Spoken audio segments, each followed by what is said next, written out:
It is 4 o'clock. I'll call the meeting to order. Please stand to sing O Canada.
Please be seated.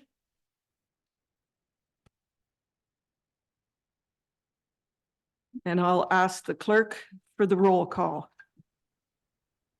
Thank you, Mayor Patterson. Mayor Patterson. Present. Deputy Mayor Warren Dickert. Present. Councillor Harold Fleet. Present. Councillor Dave Hawking. Present. Councillor Carol Hudson. Present. Councillor Brandon Cable. Present. And Councillor Susan Sackle. Present. Thank you, Vicki. All members are accounted for. The land acknowledgement. As we work toward reconciliation with Indigenous people, we begin our meeting today by respectfully acknowledging that we are situated on the traditional territory of the Anishinaabe Nation, the people of three fires known as Ojibwe, Odawa, and Potawatomi nations, and further give thanks to the Chippewas of Saugeen and the Chippewas of Nawash, now known as the Saugeen Ojibwe Nation, as the traditional keepers of this land. May we all live with respect on this land and live in peace and friendship with all its diverse peoples. Welcome to our regular council meeting for Monday, March the 18th, 2024. Good afternoon, council, staff, guests, the viewing public, and the media. Council, does anyone have a disclosure of pecuniary interest or a conflict of interest? Seeing none, if one should occur during the meeting, you may declare it then. Item 5 is agenda additions or deletions, and we do not have any. Item 6 is a public meeting. This is a public meeting under the Planning Act to consider zoning bylaw amendment number 3297-24, file number Z1-24 for the GeoFocus Group. And I will ask the clerk for the method of notice of the meeting and the dates of that notice. The notice of the public meeting was circulated to all commenting agencies on February 26, 2024, in accordance with Section 34 of the Planning Act, RSO 1990. The notice was posted on the Town of Hanover website, circulated to abutting landowners within 120 meters of the subject lands, and was also posted on the subject lands. The application was reviewed by the Planning Advisory Committee on February 13th, and comments were received from the County of Grey. Thank you, Vicki. And now I will ask Sandeep Kaur, our junior planner, to give an overview of the amendment. Sandeep? Thank you so much. On February 6, 2024, the town received an application for a zoning bylaw amendment from the owner who intends to convert the existing duplex dwelling into multi-residential apartments at 579 9th Avenue. The proposed amendment to the zoning bylaw aims to change the designation of the subject lands from residential type 3 R3 zone to a residential type 5 site-specific R548 zone, allowing for the development of multi-residential apartments.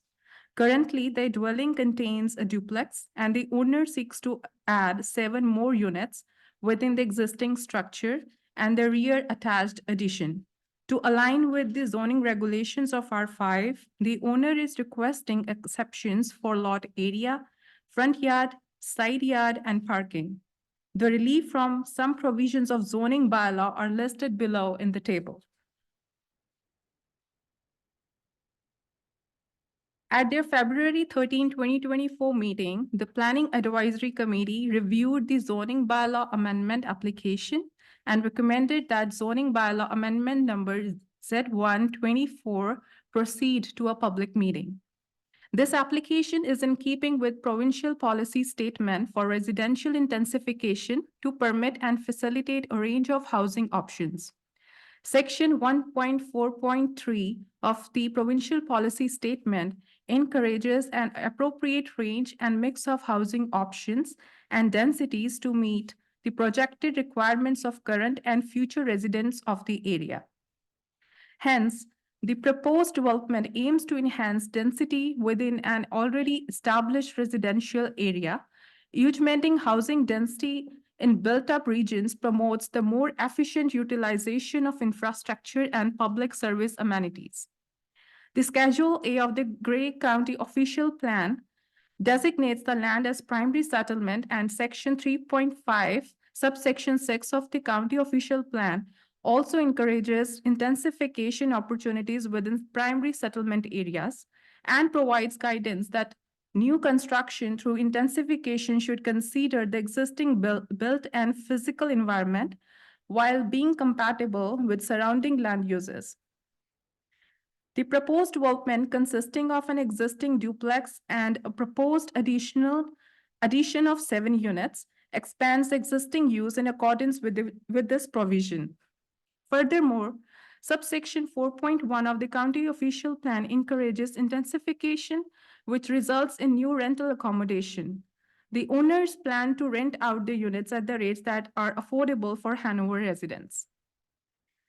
The Town of Hanover Official Plan also supports a wide range of housing options and permits residential development by intensification, infilling, and expansion.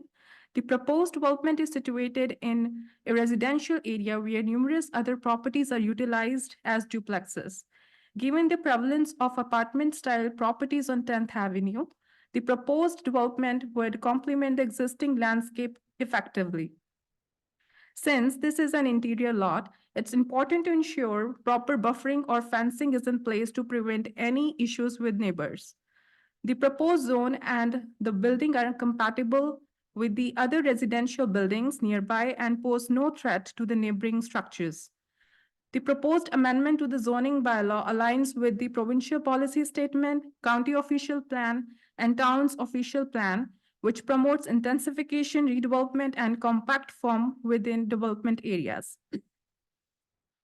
At the time of writing this report, comments from Hanover Public Works had received and stated that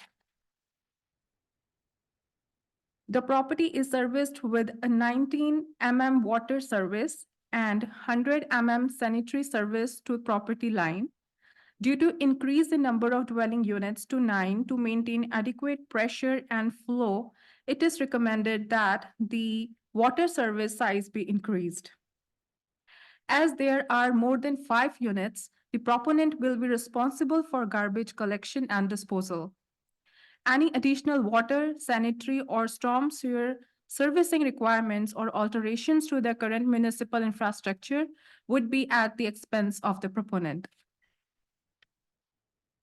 Grey County Planning Department had also provided comments which states that the proposed development would create growth within primary settlement area as it would create 7 new residential units and add to the range of housing.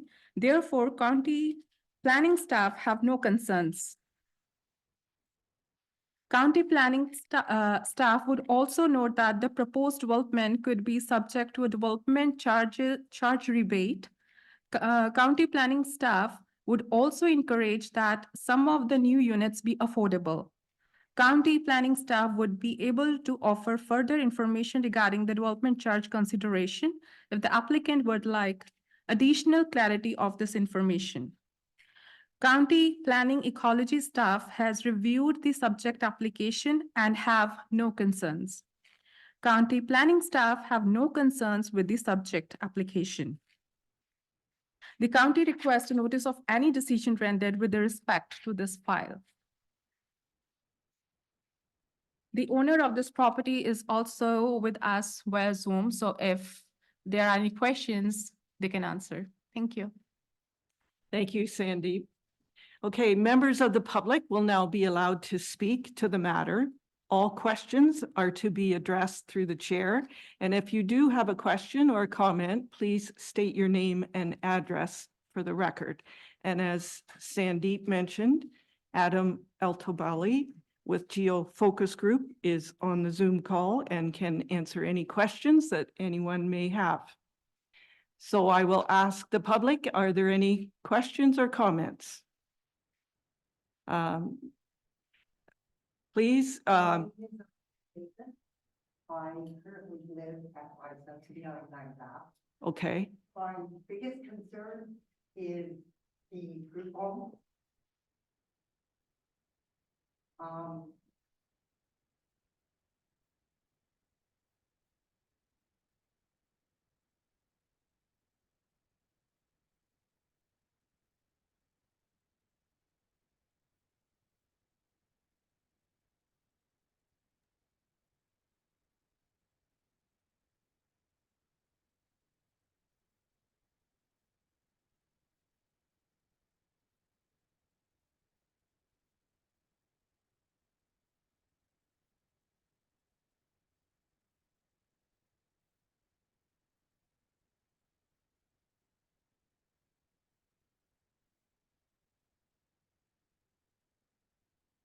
With the, yeah, exactly, with no problem in the first place. okay, I think we're good to start with that. Andrew or Sandeep, if you're going to answer, can you repeat some of the questions?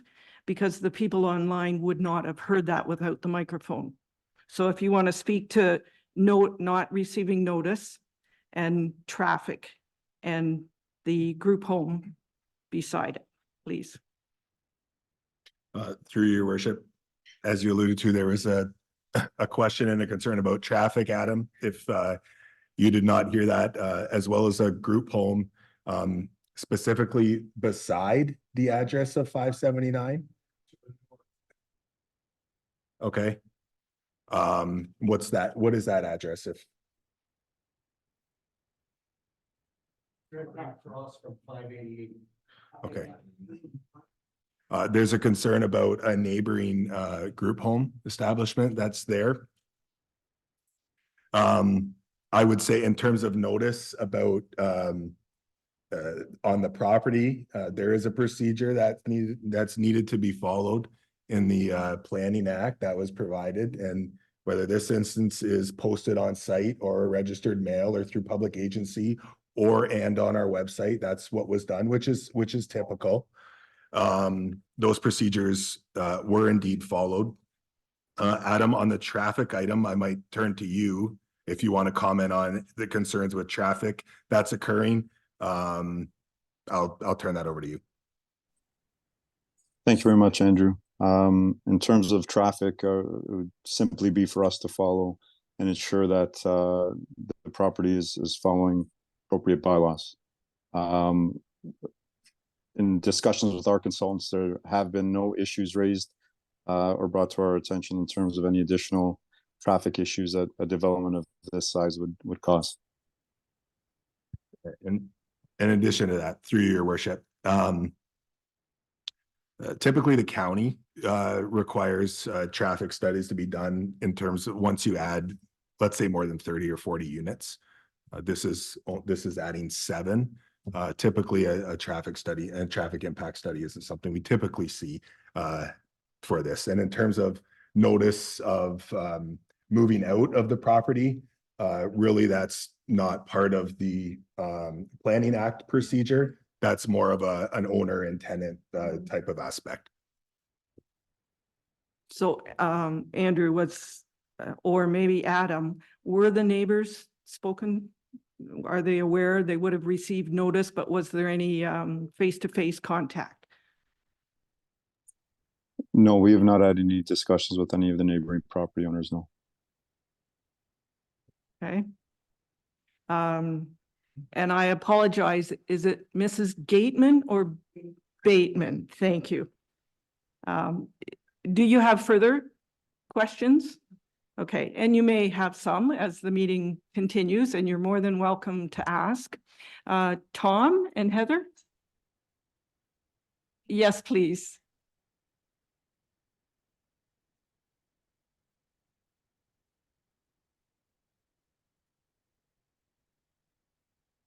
Thank you. I think it's more of an information kind of gathering kind of thing when you comment about the alterations to the front of the property. And curious on where the driveway or the parking is going to enter into the property. I'm assuming it'll be on the south side.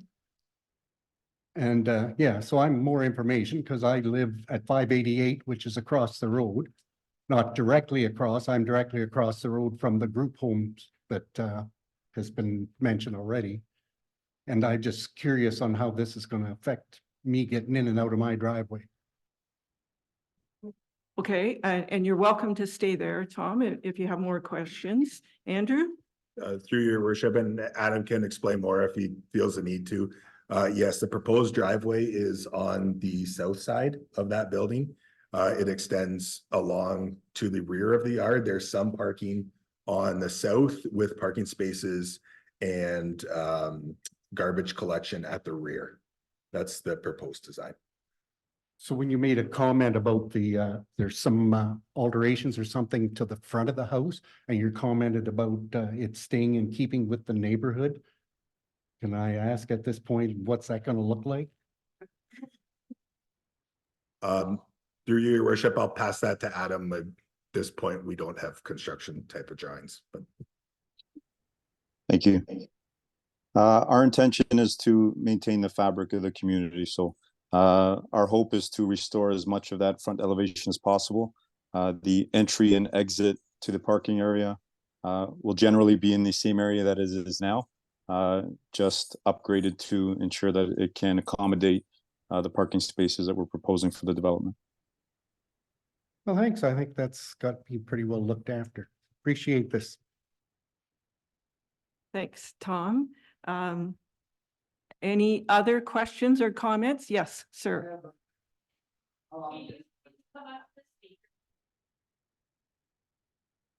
And why we ask is people online, Okay. they yep, need the microphone to be able to hear Okay, you. I didn't know that. Anyways, I was wondering how long this is supposed to take and is it going to involve closing the road down for trucks and stuff like that?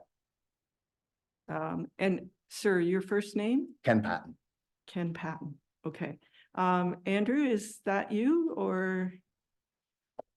Through your worship, yes, these types of developments might see a sidewalk closure for a day or two, depending on what the work is at the entrance of a new parking area. But generally, in developments similar to these, we don't see the road closed at all.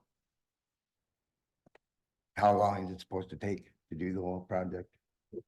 Through your worship, I'll pass that off to Adam. Probably, typically a project like this, you'll see maybe take 6-8 months once it starts. Adam, I'm guessing.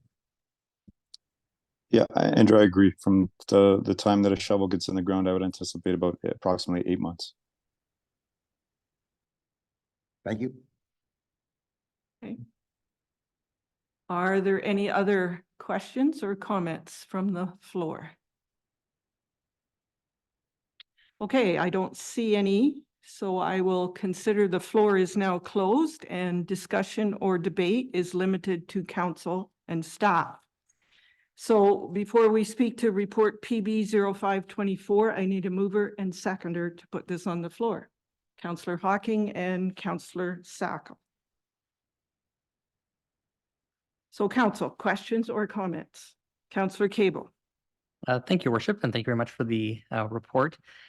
Just wondering, Sandeep or Andrew, if you can clarify, when the notice goes out for the 120-meter radius, is the diagram that was provided in the council package, is that included as part of the notice? Sorry, is the diagram, can you please repeat the question? Yes, is the diagram that shows kind of the outline and where the parking would be, does that get included as part of the circulation? No. If anyone has any question, they can directly come to us for site plan, or they can call us to know more about it. So certainly, I understand that. Is there a reason, is it in the Planning Act that it stipulates we don't circulate those things? I just think that like questions like what Tom had, you know, I think it would be nice if the neighbors could have a visual image. I think it just helps to kind of show what the thought is around this. I think reading the text and just seeing it's going to be 7 additional units maybe doesn't give the context of what they're really proposing. Well, we can do it from the next time. That will be more good to have a visual representation of what is proposing, so. I think if it would be available, that'd be great. Through your worship, yeah, it depends on what's provided at the time of application. Some, if it's just maybe altering one setback or something specific, then maybe not. But if there is a site plan, there's nothing precluding us from doing it in the Planning Act, as long as we're not looking at putting certainly don't want to get to putting a 4x8 sign on people's front yards. But if we can do something that, you know, still falls within the sphere, we can start to look at doing something like that. Excellent, thank you. And just wondering if you could clarify, I know there's a line in the report that talks about the buffering, and I think on the diagram, I think it's showing there's a fence going all the way around, but just wondering even maybe Adam, if you can clarify around the buffering between this property, because certainly it is kind of unique in that it's really long and ends up kind of going behind the houses that would be on, I don't even want to guess, I guess 13th Street. Thank you. And so just wondering what you're thinking as far as the buffering in there. And also wondering, Adam, if you could comment, there's not a lot of green space that's really left on the property after all the parking is put in. So is there any opportunity to increase the amount of green space that's left on this lot? Yeah, thank you for that question. In terms of buffering and fencing, we'll definitely be including for a fence around the perimeter of the property. In terms of green space, you're right. The lot is tight to accommodate the number of parking spaces that we are. However, we're committed to putting in as much greenery around the perimeter as space permits. So I guess my one question, and maybe my thinking is changing. Maybe this will show how my thinking has changed over the last few years. And we've always talked about parking, and I've certainly been an advocate for having more parking on site. However, I think we've kind of come to a spot where even in some of our other developments, we've gone to a 1 parking space per unit, and we have 7 units in the building. It just looks like even the way that the parking is right now, if you were going to park in, you know, spot number 2 and 1 and 3 are already taken, you're doing a lot of parallel parking in this layout. So I'm just wondering if there's even an opportunity just to consider, you know, maybe looking at what would 8 spots look like or what would 7 spots look like. You know, I just think there's a lot of tarmac, and maybe even the logistics of how the parking works is not ideal. Through your worship, Adam can comment on the parking. I mean, to them, obviously, they were trying to get as close to meeting the requirements as they would need, which was 11? Is that what 12 is what they would need per the bylaw? And yes, we've talked about parking quite extensively. I mean, what's being shown here essentially allows for a space per unit plus a visitor. 1.24. Yeah. Yeah, Adam, you can speak to that, but I think in your mind, you were trying to get as close to the zoning bylaw as you could to meet the parking. That's correct, Andrew, yes.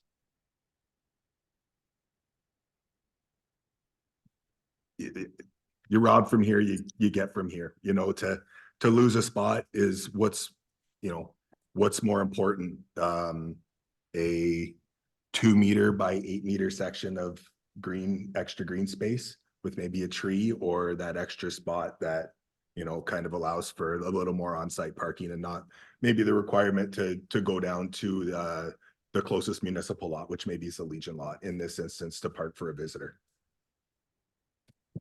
Okay, thank you.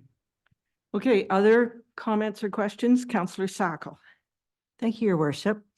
Adam, thank you for your efforts to provide more residential options for Hanover residents. We certainly need that. I'm curious, I have a couple of little questions about the units themselves. So we're going to have 9 dwelling units in this building. Are they going to be 1-bedroom units, all of them, Adam? We anticipate a mix of both 1 and 2 bedrooms. Thank you. And in the report, it says that the rental unit rates will be affordable for Hanover residents. How do you determine that rate and what would that be? That's a great question. So we were hoping that this building could be more on the attainable and affordable side. Always a constant challenge trying to determine a rental rate and ensure the viability and feasibility of any development. We've recently been informed that potentially in the eyes of CMHC, Great County and Hanover may not be in need markets. So we're trying to determine how to best balance a rental rate that is going to provide that, attainable and affordable opportunity and option for residents and people looking to relocate to the Hanover market, while also ensuring that we have a rate that's going to ensure that the project gets constructed. So I wish I had a more detailed, more concise answer for you to that topic, but it's very fluid. Thank you. Councillor Fleet. Thank you, Your Worship. I'm just wondering where the group home is located. Is it across from this project or behind? Directly Through- south of this house. Is North. It's north. Okay, so I've driven by it. Are we down by Wayne's Electric or are I a block over?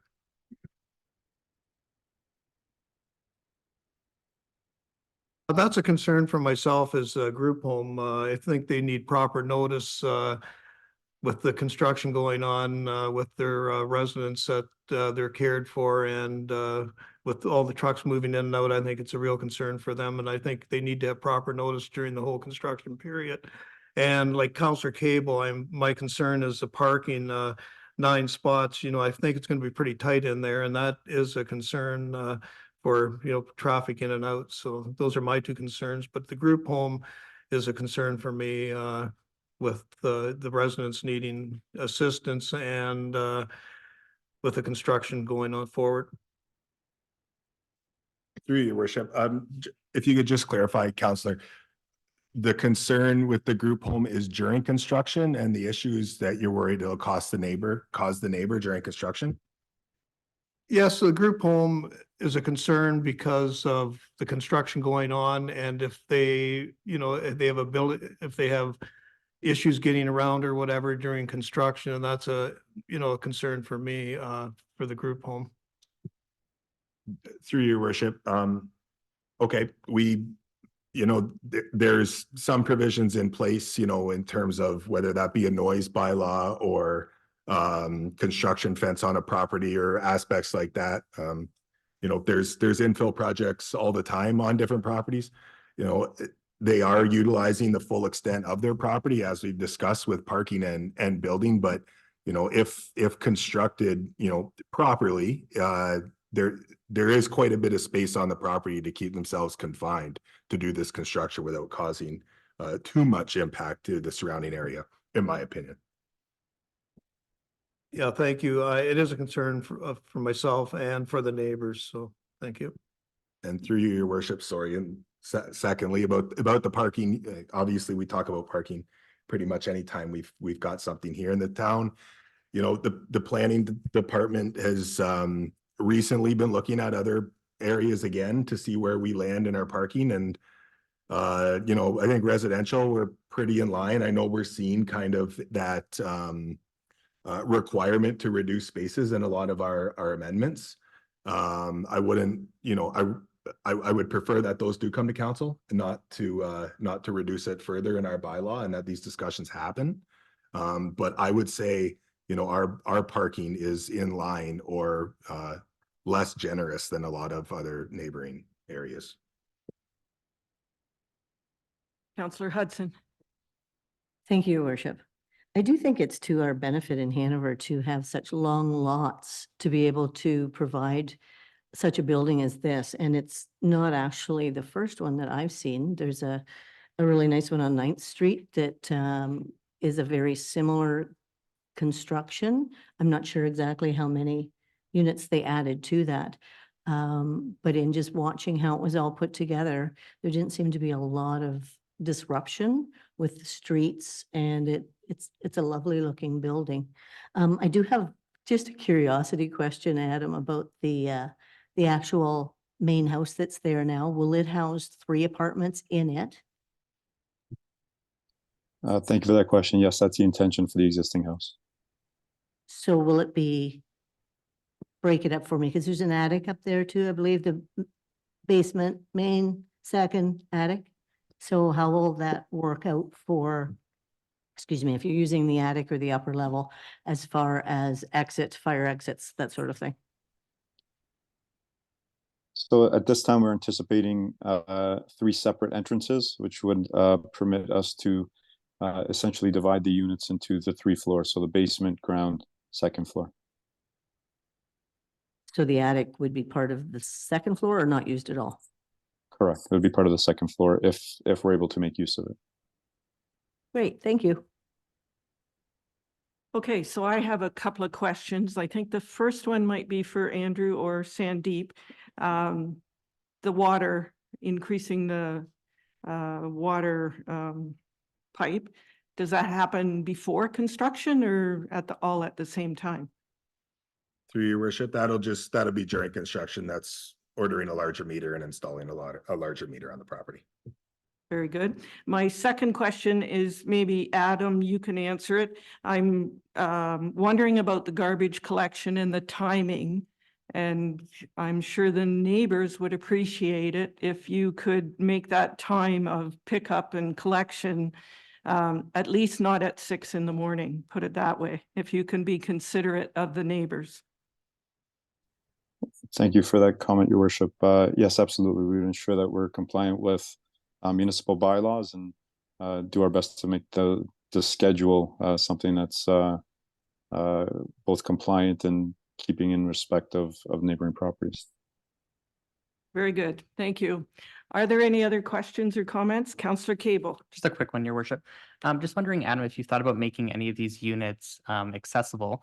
Like you have, for example, the units that are on the first floor. It doesn't really show what the entrance would be, but I'm imagining, there might be a step up. Have you thought about making any of these units so that, somebody with accessibility challenges would be able to get into that first floor?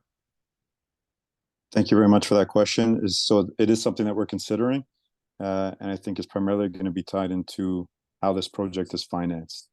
So if we are able to finance it through a program like CMHC and able to utilize an accessibility component to ensure the viability of the project, that we will likely make those ground floor units accessible due to the unique opportunity we have on that site to do so. Even if we're not able to utilize a program like CMHC, the elevation of the site may still permit us to make some of these ground floor units accessible. So it is something that we're considering. We're just not there in terms of development of the drawings yet to ensure that there's an accessible, the opportunity to make that front door accessible without any steps. Excellent, thank you. I'm certainly that our residents would appreciate it. Certainly we know that accessibility is a challenge, but it certainly is a priority for the town. Okay, I don't see any other hands raised unless I should check online. Deputy Mayor Dickert. Nothing? Okay. All right, okay, very good. I'm going to call the question. All in favor of report PB 0524. It was moved by Councillor Hocking and Councillor Sacco. And that is carried. Thank you. And thank you, Adam, for attending and for our public residents for attending. I appreciate that. All right, moving on. Item 7 is delegations. And we have Principals Integrity, Jeffrey Abrams and Janice Atwood-Potofsky. They are going to present the Integrity Commissioner's annual report. So welcome, Mr. Adams. Thank you very much, Mayor. I'm here today on behalf of Principals Integrity. Janice is actually appearing shortly on another virtual meeting for another municipality. This is, once again, in our view, a good news story. It covers a period of time, about, I guess, 2.5 years in length. That is reflective of the level of engagement we've had with the town. As I go through this report, you'll see that it's been certainly sufficient from our perspective, but nothing concerning to report. For the benefit of your residents, just a little bit about who we are and what the role of an integrity commissioner is. Principals Integrity is just Janice and I, and we serve as integrity commissioner and sometimes as other accountability officers for over 60 municipalities across the province and sometimes other public bodies. So we've got a fair degree of experience in the field as of now. And you'll see on the second page of the report, if you're looking at it, there's a chart, and that to our mind is a pretty good reflection about what the broad role of an integrity commissioner is. It of course starts with a consulting role. The integrity commissioners are available to provide guidance, advice to their client municipalities on what a code of conduct should look like, other policies governing ethical behavior, that sort of thing. We provide education. What I'm doing today is an aspect of that piece of the role, education, to both inwardly and sometimes public facing. Our most important function is the advice function. The advice we give is binding. It's binding on us. And so it can fully bulletproof a member of council or of a local board that requests it. Advice not only ensures good governance practices and proper ethical behavior, but it avoids the costs, the time, the angst associated with complaint investigations. And of course, we are the complaint department. We're the complaint department both for code of conduct violations or allegations that the Municipal Conflict of Interest Act has been breached. In both of those situations, we will receive a complaint. We'll decide whether or not the complaint is in order. It's in the public interest to pursue. We may be able to resolve a complaint immediately. We may decide that it requires some further investigation, and then at the conclusion of an investigation, we may make recommendations to council. If we've made findings of breach, make recommendations to council on an appropriate sanction or remedy. So that, in a nutshell, is the complaint role. And then, of course, we are available to council for other services as you may request. And sometimes we engage with our clients on issues of good governance, policies that may not reflect upon ethical issues, but nonetheless are important from the perspective of good governance. And as we often joke, if you get the governance file right, then you don't really need to worry too much about proper ethical behavior. So that's just background. Integrity commissioners are independent from their client municipalities. We operate under a statutory cloak of confidentiality. That's why when we give advice, for example, the advice is confidential to the person who's receiving it. We don't, it's in our hands. The person is free to share it if they wish. But in terms of anyone else in the municipality, nobody knows who requested it, what the question was, what the advice was given, and we anonymize their invoices in order to protect confidentiality, it being such an important aspect of how integrity commissioners operate. If I could just spend a minute or two to talk about our activity during the period this report covers, our activity for you in Hanover. First category, as we bundle these things, is policy development education. While we have participated in training sessions for the town, we haven't in the period governed by this report. With respect to the category of advice, we have provided advice on 5 separate occasions, which is a fair number of times. It signals that there is a connectivity, that we are available to members to reach out and support them when they need it. And so we're happy that there have been 5 occasions when we've been able to do that. And under the category of complaint investigations and resolution, there was one occasion when a complaint was filed, but it was resolved without need of any kind of formal investigation or report. So once again, we're happy about that. Turning then to ethical themes around the province, one of the useful things about an integrity commissioner appearing on an annual report is you get to see the situation across the province through the lens of the integrity commissioner. So these are themes I'm about to talk about, not themes necessarily that are concerning in Hanover, but observation. These are from observations we and other integrity commissioners have made across Ontario. The first one is the concern about keeping confidential information that might be leaked from closed session meetings, that sort of thing. To us, it's a cardinal breach to knowingly reveal confidential information, particularly we discuss in a closed session of council. It's a cardinal breach because to allow for this to become a pattern undermines council's ability to have full and frank discussions on sensitive matters for which it is entitled to meet in the absence of the public. Left unchecked, it is utterly undermining of a council's ability to properly function. And so that's why we treat it as a very serious event. And typically, if we make a finding that a member has knowingly released confidential information, it's usually associated with a monetary sanction recommendation. Under the category of non-disparagement, regret to say that it is still an issue across the province where members engage in disrespectful behavior towards each other, towards their constituents, towards staff.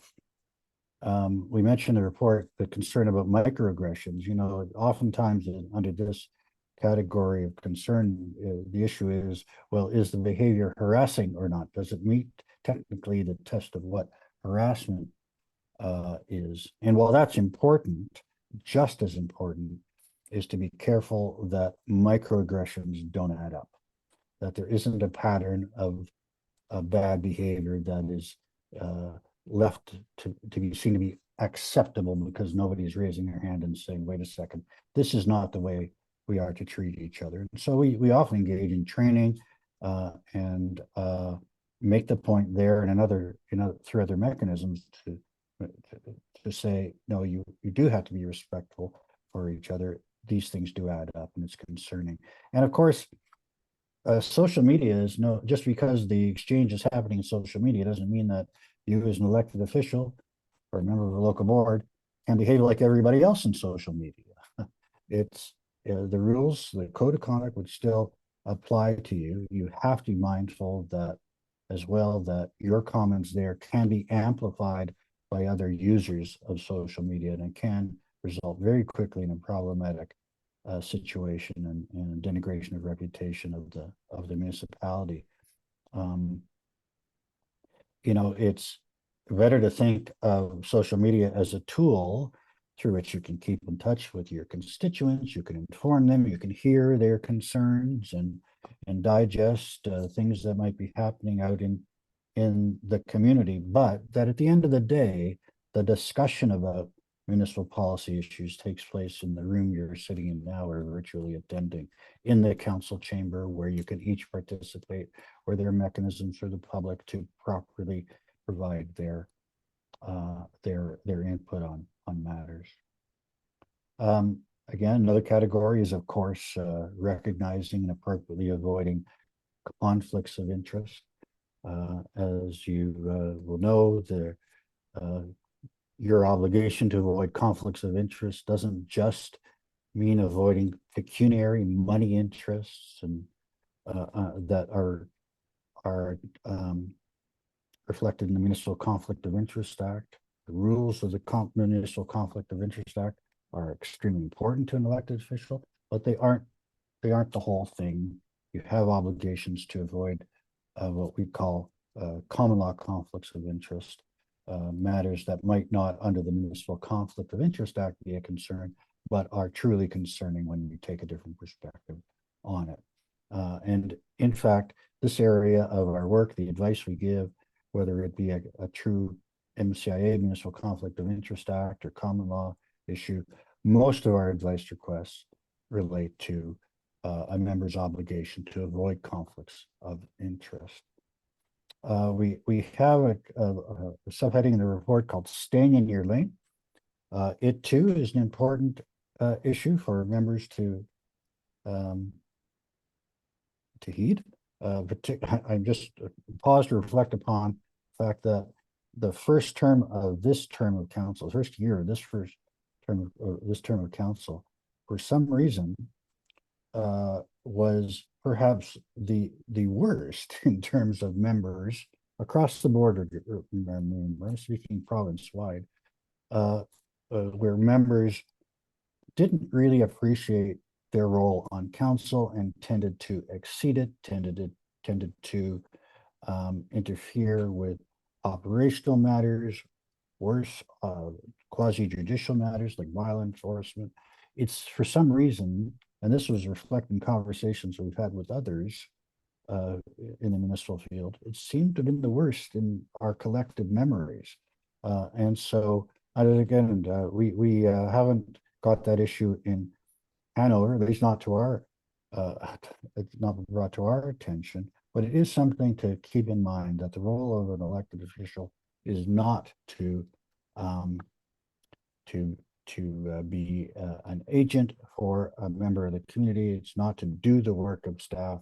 It's to sit as a collective to oversee the affairs of the municipality and to represent your constituents, to bring that information to the council floor.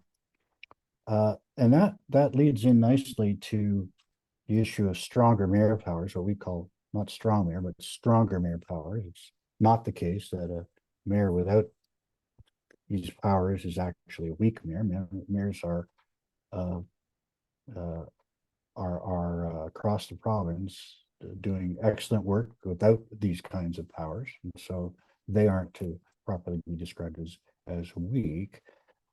But it's also the case that a mayor with a stronger mayor power is not conferred the powers of the administration. So in other words, they may have powers, but those powers are specific, and they're recited by statute, and they may be, in fact, reflected in delegations that those mayors may give, but they don't give rise, they don't amount to another role on the staff on the administrative side of the municipality. So I think with that, Mayor, I'm going to bring my overview of the report to an end. I'm here to answer any questions if you have them. I must say, we've enjoyed our work with Hanover over the years. We appreciate the level of engagement we get both from council and from staff. And I'm happy to once again attend and provide this good news story. Thank you very much, Mr. Abrams. Are there any questions or comments? Councillor Sackel. Thank you, Your Worship, and thank you for your report, Jeff. It's nice to know that you're there if we have any concerns. Before I got on council, I know I did a lot of fundraising, and as councillors, we all sit on committees, and many of them do fundraising. So I would like some clarity from you about the boundaries that councillors face. Well, let's, you know, it is an expectation. The reality of service on a municipal council is that you'll be called upon from time to time to support charitable endeavors in the community. The one thing we do say is that you should never be putting yourself in a position where you handle cash. That's just creates an opportunity for a complaint to be filed that cash has not ended up where it should be. And so allow others to handle the cash. I mean, it's quite a different thing if you're sitting at a ticket booth and taking a few dollars for a ticket and somebody's there with you, so it's all supervised. But it shouldn't be the case that if you're, for example, organizing a community picnic, that you're taking sponsorship dollars from over here and going to the store and purchasing the hot dogs and hamburgers yourself. Allow that to others, and you'll save yourself some trouble. It's also the case that engagement in charitable endeavors can give rise to concern that you may not be adequately avoiding your obligation to avoid conflicts of interest. So in other words, if there is a development application that is pending or likely, it's known, or it's occurring, and the proponent of that application is quite happy to provide a substantial contribution to a charitable event you're engaged in, that may actually prevent you. Obviously, I'm oversimplifying this, but in the right circumstances, it may prevent you from participating at council when that development application is being heard.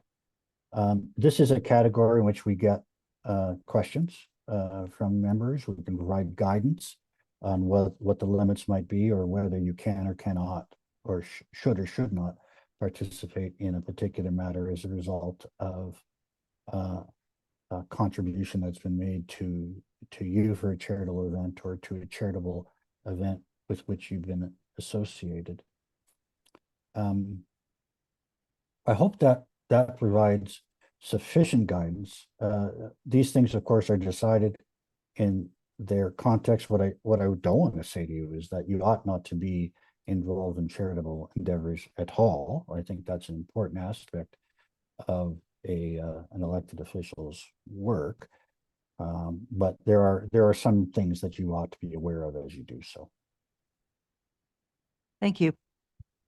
Okay, other, Councillor Hawking. Thank you, Your Worship. Thanks, Jeff, for your report. I'm going to give you a real life example, and I want you to tell me if I'm in conflict or not. I am the council representative on the fundraising committee for a new splash pad in our community. Excuse me. And as a member of that, I've been assigned specific businesses and people in the community to approach them for donations to the facility or to the construction of the facility. Am I okay to do that? Well, when you say you're the council representative, I'm presuming that council has appointed you to the body. Is that right? Correct. Yeah. So the appointment of a member to a body, I'm using language in the Municipal Conflict of Interest Act, is triggers an exception under that act. So in other words, if the body has a matter before council, the splash pad committee, I'm sorry, I don't remember if we gave it a name. If the splash pad committee has a matter before council, you would still be able to participate in that discussion, notwithstanding the fact that you're a part of the body. This gets complicated. There are things called indirect interest. You will appreciate what that is, but others listening may not. An indirect interest is an interest that's attributable to you as a result of being part of another body. So in this simple term, if you were on the committee and the committee had a matter before council and you weren't put on that committee by council, then your membership on the committee attributes to you whatever interest the committee had. So you're not getting any money for this flash pad. The money that is collected isn't going into your pockets. So that's not a direct interest to you, but it would be an indirect interest to you because the splash pad committee itself would have an interest before council. So you're protected there because you can participate in that because you're put on the splash pad committee by council. But the way you ask the question, you're now being asked to go out into the community and solicit donations, which is a little bit of a different color, right? And so now I'll say that the best scenario is when an elected official solicits, but does so in a broadcast way. In other words, where you don't know who it is getting the receiving the solicitation. Please, members of the community, I'm a member of council. I think I'm on the splash pad, member of the community. I'm on the splash pad committee. I think you should all donate to it because it's a great cause, which is different than going to the banker, the developer, the whomever else is in the community and saying, please may I have some money for this particular purpose. You can still do that, but it may attract your obligation to step away from a matter that involves that person before council. So now it's not just a question of when the splash pad committee has something before council. Now it may be a situation that person X who has donated to you, knowing that you're on the splash pad committee and having an active matter before council, the issue becomes whether they donated to you in order to curry favor for a vote on their matter before council. These things, I know you wanted a simple answer to this. They're always decided in context. If I've confused you, then I've done my job adequately. It is, joking aside, there are features of conflict advice that a change in fact can really make a key determinate, make a big change in what the advice might be. So if you have that concern, reach out to us. We'll provide more customized advice to you. So based on your answer, I'm going to continue. Well, I think it's, so don't handle cash. Piece advice number one. Advice number two, yes, you can reach out to people in the community. Just be aware that there may down the road, if you've got a significant contribution from somebody who has a matter before council, you may have to step away. And point three, you are able to participate in discussions at council about the splash pad committee because the council has put you on the committee. Thank you. You're welcome. Yes, that was good. That your last explanation cleared it up. Other comments or questions? Well, I don't see any, so I'm going to say thank you very much for your presentation and throughout the year for your prompt responses and advice. And I do want to say, Jeff, that you make it very easy to understand when we're speaking with you. So thank you very much. Today's presentation notwithstanding, I appreciate the Yes. Thank you. Alrighty then. Okay, item 8 on the agenda is business arising from the minutes, and we do not have any. So we'll move on to item 9, which is council and committee of the whole minutes. The first one, 9.1, is our regular council meeting minutes from February 20th. I need a mover and seconder to put those on the floor. I have Councillor Hudson and Councillor Fleet. And you'll remember that meeting. We had Chad Richards here. He is the Director of Policy and Partnerships for the Nuclear Innovation Institute, and he provided a presentation on behalf of the Southwestern Ontario Isotope Coalition. We also had a reconsideration of the 2024 operating and capital budget that was brought forward. The bottle fill stations at the P&H Center was deferred, and the 21st Avenue and 15th Street closed paving project was reinstated. We did also receive the 2023 Annual Water Quality Report and the Drinking Water System Report. And I think I have one other item to highlight, which is, 2. So council did appoint Laura Lee Ryby Hicks and Kayla Sale to the Age Friendly Advisory Committee and Alina Rakoff to the Economic, Tourism and Cultural Development Advisory Committee. And we also authorized our Economic Development Manager, April Marshall, to submit a request to join SOIC, which is that Isotope Coalition Committee, to join that partnership. Are there any comments or questions with regards to those minutes? Seeing none, I'll call the question. All those in favor? That is carried. Item 9.2 is Committee of the Whole meeting minutes from March the 4th. I need a mover and seconder to put those on the floor. Councillor Cable and Councillor Sacco. And that evening, we had presentation from Westario Power Incorporated. We had Luc Charbonneau, the chair, and the interim president and CEO, Wally Malcolm, did a presentation about Westario. They provided an overview about the company's staff, their operations, their construction projects, the finances, and their community involvement.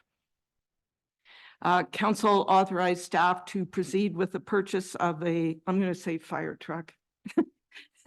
So everyone understands that. And I am going to say for $882,000. So just so people are aware, and council did appoint Brianna Schnur to the Downtown Improvement Area Board and Georgina Barlow to the Economic Tourism and Culture Development Advisory Committee. And that's it for highlights, unless anyone has questions or comments. All in favor of those minutes, Committee of the Whole minutes. That is carried. Item 10 is staff reports, and we have 10.1, which is report PB 0724. It's the fence bylaw, and it's from Andrew Wilkin, our Director of Building and Planning and CBO, and I need a mover and seconder to put that on the floor. Councillor Hudson and Councillor Cable. Andrew? Thank you, Your Worship. Bylaw 1762-3-5-90, known as our fence bylaw, has been in effect with the town since 1990. While it remains in good standing and is fairly enforceable, in its current state, there have been some changes that certainly make it prudent to provide some updates, which is what I am providing here. The fence bylaw includes a number of revisions and updates. I will go through the bylaw kind of in section form in a second, but a few but not limited to expanding definitions, further interpretation of all zoning provisions for fences, certain prohibited materials, privacy fence, some of the main things, enforcement abilities. The previous one had nothing on enforcement at all. Doesn't mean we can't enforce it. It just, this provides a little bit more clarity on what we can do and kind of the method in getting some compliance when there's issues. As well, temporary fence requirements during construction, that mainly revolves around swimming pools. If you're taking your fence down and you have a swimming pool operationally, the requirements that there is a requirement to put some temporary fencing up, while not perfect, provide some assistance. And fence requirements to enclose private pools, which was in the original bylaw for swimming pools. We've added just a couple caveats in there, but for the most part, we were able to reuse most of the items off of pool enclosures from the previous bylaw. Schedule A at the back of the draft bylaw or the bylaw, there is a chart that is blank. It is for part 1 offenses in future. Historically, we have not had to resort to really work orders or taking it to that point to get somebody to comply with a fence issue. To me, it's not important that that's in there right now, but it is important that the schedule is noted in there so that the amendment is minimal in future when we decide to add that part 1 component in for fines. To me, this bylaw provides clear interpretation of the expectations when constructing a fence or privacy screen within the town, while at the same time includes the ability to enforce non-compliancy as it may arise. A fence bylaw is a bylaw that we generally send out, I would say 5 to 10 times a year. Somebody is always calling and asking about a fence. I want to build a fence. What do I have to do? To me, this should be able to go out, hopefully, and answer all their questions, fairly clearly and simply without causing too much confusion is the hope. We hope that so that we don't have to go back and forth and explain as often as we do right now. So going into the draft on page 37 of your package and moving to 38, I might just touch on the subheadings. I will note that Ken Campbell is on the call to help with any questions. Ken did a lot of the research for this update and has read some other municipalities' bylaws in doing so as well. So section 1 on page 38 really just touches on the definitions. I will note that there was a comment that 1.11 residential zone was missing the quotations around the end of residential zone. So we will fix that. Item 2 is fences contrary to regulation, which really talks about prohibited portions. Item 3 is existing fences, which essentially says your fence is currently standing, it is legal non-conforming prior to this bylaw, with the exception in B that if it is a safety concern in terms of sight triangle or a visibility triangle at the end of your driveway, we still reserve the right that needs to meet the bylaw, which is essentially keeping it under 3 feet so that you can see over it as a car's passing or getting up to a corner. Item 4 really starts to talk about breaking it into residential fences, the height and the location, really height maximums and where they can be. 4.2, or sorry, item 5 is privacy screens and trying to decipher the difference between a fence and a privacy screen. We have had people try to use a privacy screen as opposed to a fence, and they try to do that because the privacy screen technically can be taller than a fence. So we just provided some clear understanding of, hopefully clear understanding of what a privacy screen is compared to a fence. You know, it's set back further off the property line than a fence typically would, can only span so far. It's got a full length, but certain sections can only be so far, and then there's a pause. Item 6 is swimming pools. This is our old section 8 in our old 1990 bylaw. And we did utilize most of the information that was out of the swimming pool. It's important to note that when somebody applies for a private pool at their house they don't require a building permit. A private pool does not fall under a building permit application. However, certain aspects of it do. And really, one of the only things we look at when we go out there is that there is a 5-foot fence around it to ensure the safety. So we were able to utilize almost all the information out of the old section 8 as our section 6. We did have a few items. One specifically is item G that really talks about above ground pools. We were never clear on the above ground pools, and essentially it states if it is a permanent above ground pool, if there is a ladder to get in the pool and your property is not fenced in, that ladder area needs to be fenced in similar to an in-ground or a permanent structure. Item 7 talks about industrial and commercial lots and those fences. Item 8, barbed wire fencing, which, you know, essentially it's prohibited. We allow it essentially in industrial lots or government operated or maintained properties or utility providers.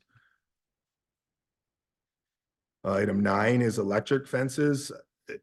We're going to take this out at one point. We do have some agricultural lands that are legal non-conforming technically in town, so it doesn't do any harm to keep it in for the time being or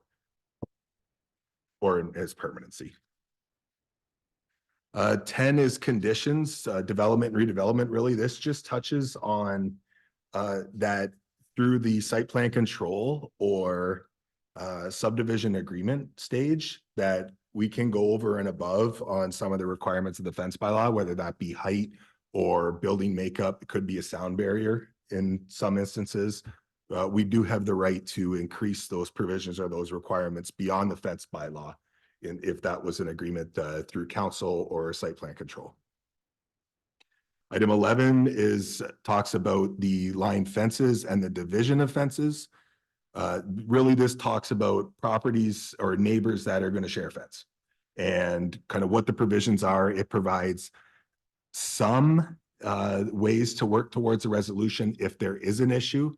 Split the cost. If you can't agree on the cost, you know, a chain link fence is to be installed and that cost essentially split or bore between the two parties.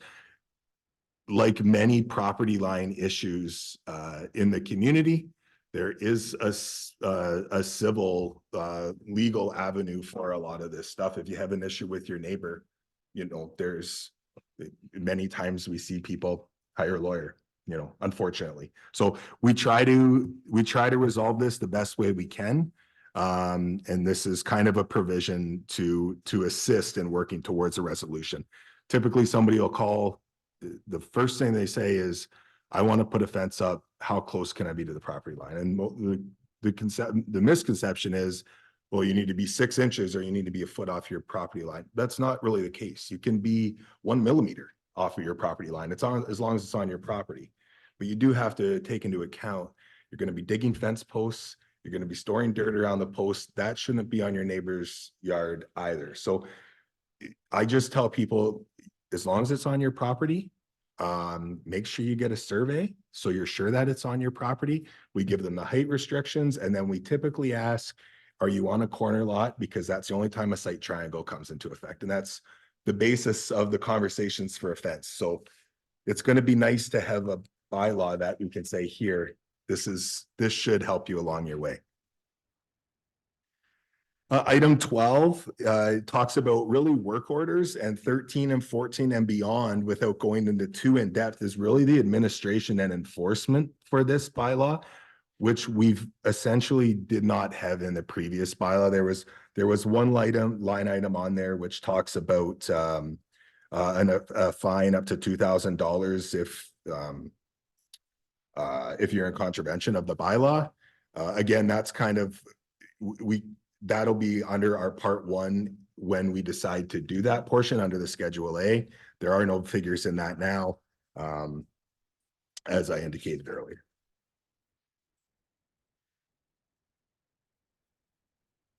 There are no financial implications for this report. The link to the strategic plan is a health and welcoming community.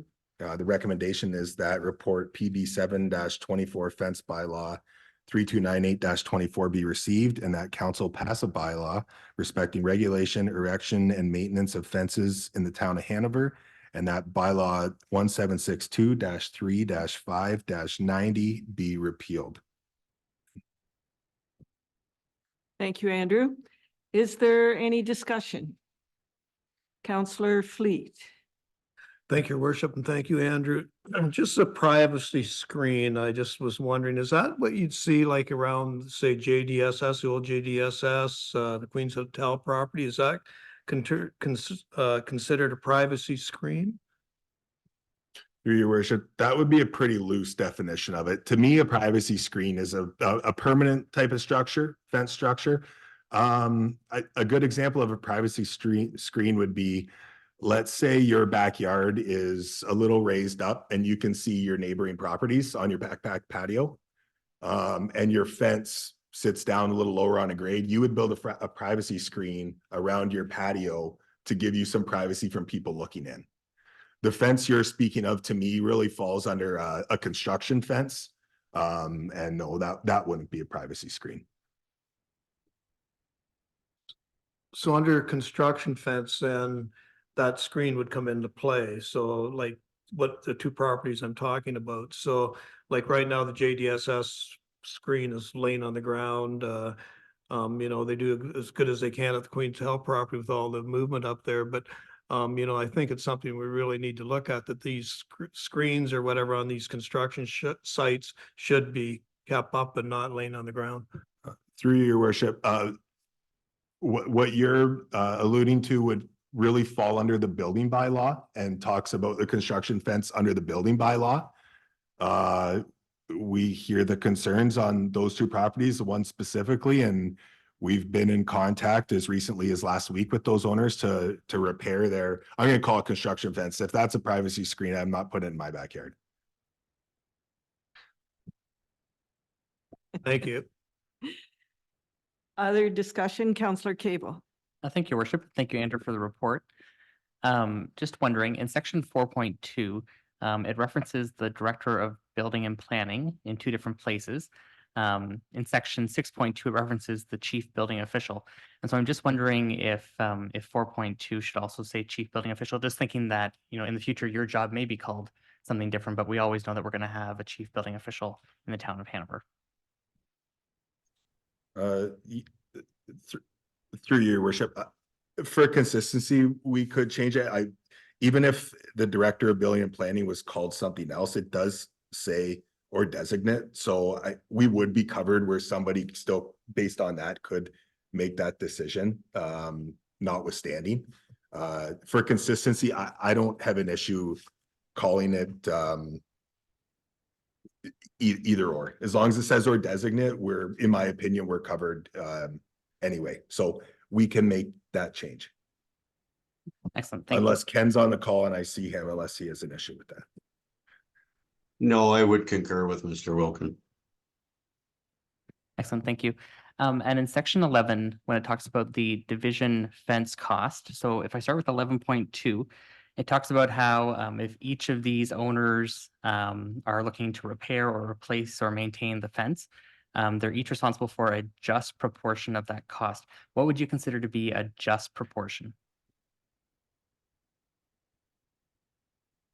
So through you, your worship, thanks, Councillor Cable. So Middlesex Center here, they provide, I've got a bylaw that they've passed here, and they have opted to opt out of the Line Fences Act. So the Line Fences Act is actually one of the old pieces of legislation in Ontario. It actually predates Confederation in 1834, and it's not really the most efficient method for effecting these disputes between neighbors. So what they've gone ahead and done here is they've implemented a whole bylaw, just clarifying, because these are civil issues. And when you opt out of the Line Fences Act, it actually takes it out of the municipality's hands. So and traditionally we've always done it. You know what, you need to do it civilly. If it's a civil thing, then they have to settle it themselves. But more and more municipalities are opting out of the Line Fences Act now.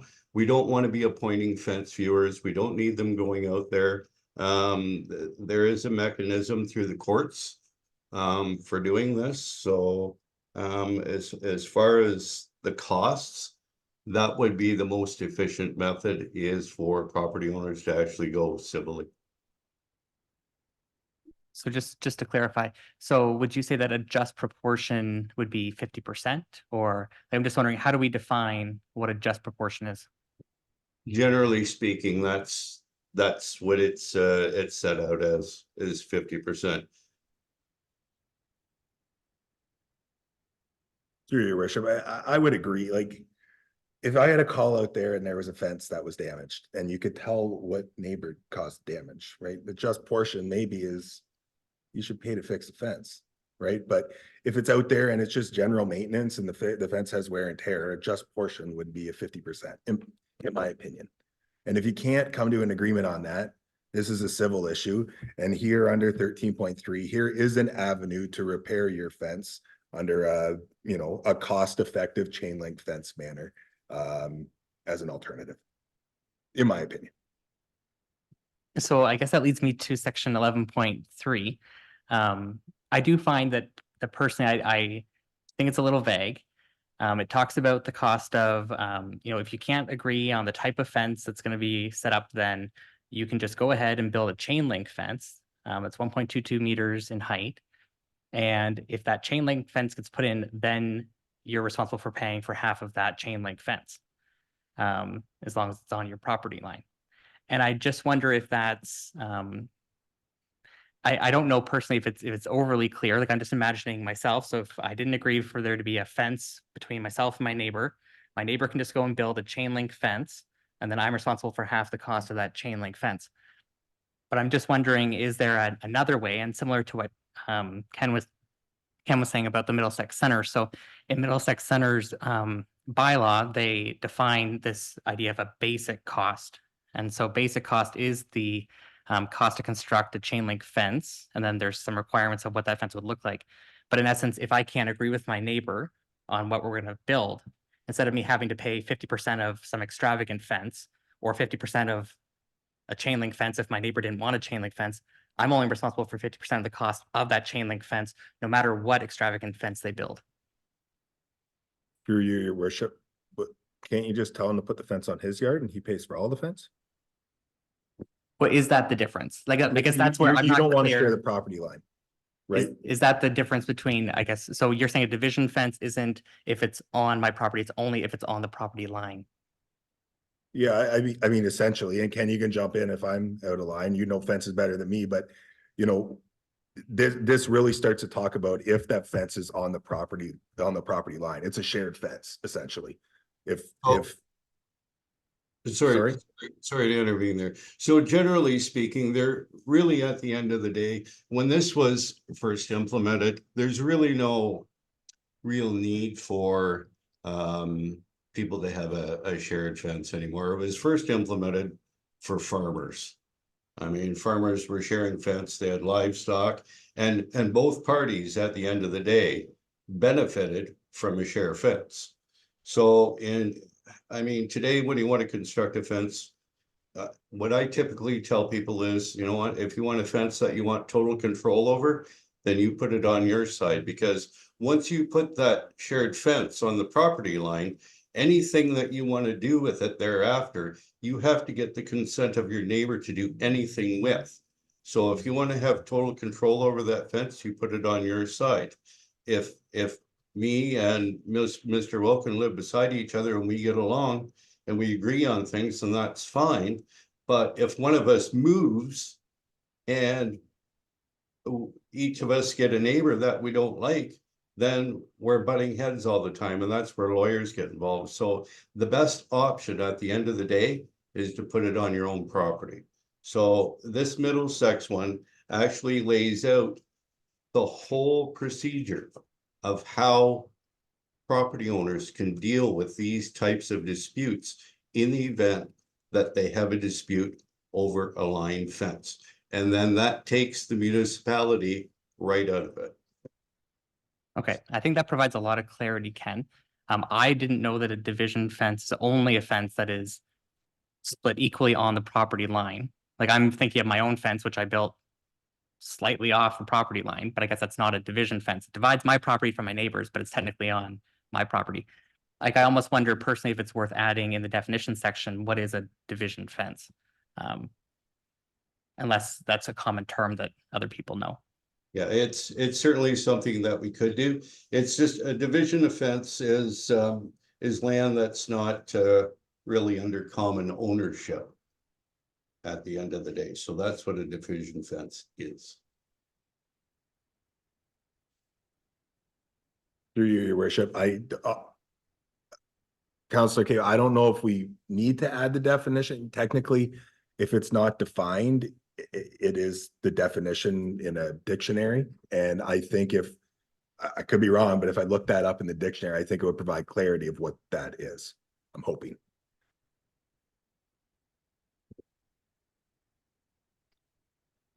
Okay, Councillor Cape, all right. Councillor Hudson.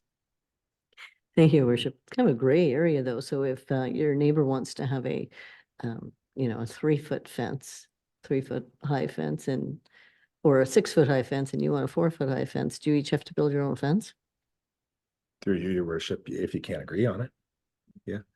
I mean, if you and your neighbor that are building the fence can't agree on the size of the fence, certainly when you sell and they sell, they're not going to agree. So it'd be nice if somebody agreed when it's getting built. Or else, yes, you just bear the costs of the entire fence and build it on your property. Fair enough. All right, I don't see any other hands. All right, so I'll call the question. All in favor of PB 0724. That is carried. As amended, yes, with the changes, sorry. Item 10.2 is CAO 0324. The subject is the Saugeen Municipal Airport Joint Municipal Members Meeting. It's from Sherry Walden, our CAO, and I need a mover and seconder to put this on the floor. Councillor Hawking and Councillor Fleet. Oh, sorry, Councillor Fleet. I'm going to take Deputy Mayor Dickert because I keep forgetting to look at the screen. I apologize, Deputy Mayor, but I got you this time. Sherry. Thank you, Your Worship. So Council, you will recall that at your December 4th, 2023 meeting that you received correspondence from the municipality of Brockton with respect to the potential sale of the Saugeen Municipal Airport. Subsequent to the discussion that was held, council consensus was to accept Brockton's offer of a joint meeting with the councils of Brockton and West Grey, and that communication was sent to Brockton accordingly. We as staff from the three municipalities have met, and with respect to the meeting, that joint meeting, timing, location, and chairperson and agenda, and Brockton staff have assumed the lead with confirming the meeting logistics. The meeting is confirmed for Wednesday, April 17th from 9 a.m. to 12 p.m. at the Elmwood Community Center. And if required by council members, there will be an option for remote participation in the meeting. Given this is a joint meeting of our councils, a chairperson is needed. And Dean Lifeso has agreed to act in that role. Most of you will be familiar with Mr. Lifeso as he's a longstanding Hanover business owner operating a law practice. He's actively involved in a number of community organization committees, and he also has prior municipal council experience. From a procedural standpoint, he as the chairperson will adopt the procedural bylaw that he is most familiar with, noting that most procedural bylaws have a lot of similarities accordingly. Fiona Hamilton, Brockton's Director of Legislative and Legal Services, will be the key note taker for that meeting. From an agenda perspective, as staff, we discussed and recommended an agenda that included the acceptance of the chairperson and the agenda, financial overview from the auditor, statement from each mayor, general discussion about future options, and summary of any additional information to be provided, as well as discussion around next steps. From a financial implications standpoint, there may be a cost to the auditor to attend, and if that's the case, it would be split by the three municipalities. The report before you this evening is that, and the recommendation is that report CAO-03-24 Saugeen Municipal Airport Joint Municipal Members Meeting be received, and that council confirm their agreement with the proposed meeting agenda. This is being taken to all councils. I should have maybe noted that actually in the overview part, but it is being taken to all councils to ensure that they have seen the agenda if they have any other suggestions for inclusion. Again, this is meant to be a high level discussion and overview on the 17th. Any questions? Thanks, Sherry. Are there discussion? Comments? We're good. Councillor Cable? I think, Your Worship. Is the statement from the mayor is that like providing a perspective on the municipality's thoughts on the sale of the airport, or it's a greeting and welcome to the meeting? There is some thought that that would include some information from an overview of our council perspective. So council can expect that at our next meeting, there would be some closed conversation around that. And again, it may be a high level statement accordingly. Any further comments? All in favor of CAO 0324? That is carried. Thank you. Item 11 is committees of council minutes, and we have 3 sets of minutes along with 3 sets of subcommittee minutes.